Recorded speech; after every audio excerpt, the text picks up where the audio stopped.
नमस्कार मित्रों। बहुत समय पहले की बात है। एक महाज्ञानी पंडित हिमालय की पहाड़ियों में कहीं रहते थे। लोगों के बीच रहकर वह थक चुके थे और अब ईश्वर भक्ति करते हुए एक सादा जीवन व्यतीत करना चाहते थे।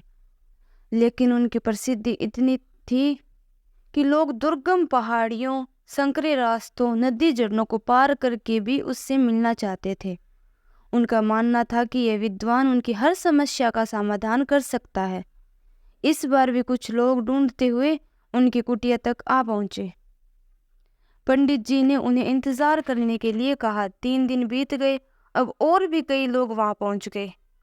जब लोगों के लिए जगह कम पड़ने लगी तब पंडित जी बोले, आज मैं आप सभी के प्रश्नों का उत्तर दूंगा, पर आपको वचन देना होगा कि यहाँ से जाने के बाद आप किसी और से इस स्थान के बारे में नहीं बताएंगे, ताकि आज के बाद मैं एकांत में रहकर अपनी साधना कर सकूं।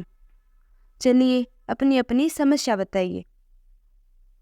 यह सुनते ही किसी ने अपनी परेशानी बतानी शुरू की, लेकिन वह अभी कुछ शब्द ही बोल पाया था कि बीच में किसी और ने अपनी बात कहनी शुरू कर दी।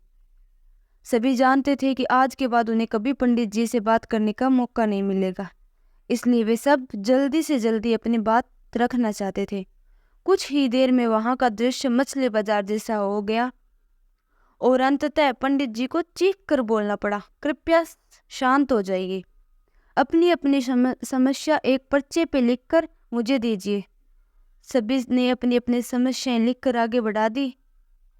पंडित जी ने सारे पर्चे लिए और उन्हें एक टोकरी में डालकर मिला दिया और बोले, इस टोकरी को एक दूसरे को पास कीजिए। हर व्यक्ति एक पर्ची उठाएगा और उसे पढ़ेगा। उसके बाद उसे निर्णय लेना होगा कि क्या वो अपनी समस्या को इस समस्या में बदलना चाहता है। हर व्यक्ति एक पर्चा उठाता, उसे पढ़ता और सहम सा जाता। एक एक करके सभी ने पर्चियां देख ली, पर कोई भी अपनी समस्या के बदले किसी और की समस्या लेने को तैयार नहीं हुआ।